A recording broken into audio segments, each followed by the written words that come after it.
Hi, it's Maxim and welcome back to Animation Tutorials. In this video, we will be covering the very popular question, as in how does one create a color overlay which appears when you hover over an image.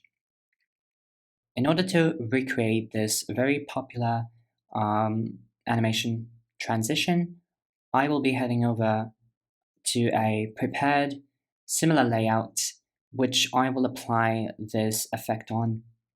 So the secret trick here is to create a shape which would cover the image area, and then afterwards just simply animate this shape that you have just created.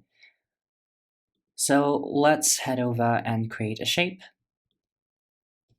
then open its settings, choose a preferred color, make sure that the slots text is in front of the shape that is newly made.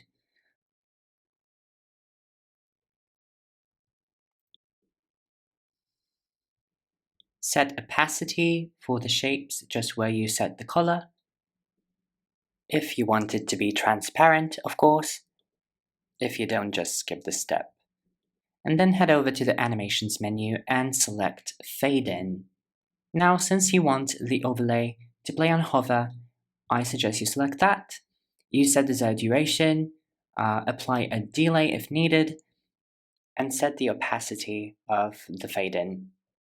And let us make sure that it worked. You head over and see that the hover color overlay works perfectly. Thanks for watching and stay tuned for more animation tricks tutorials.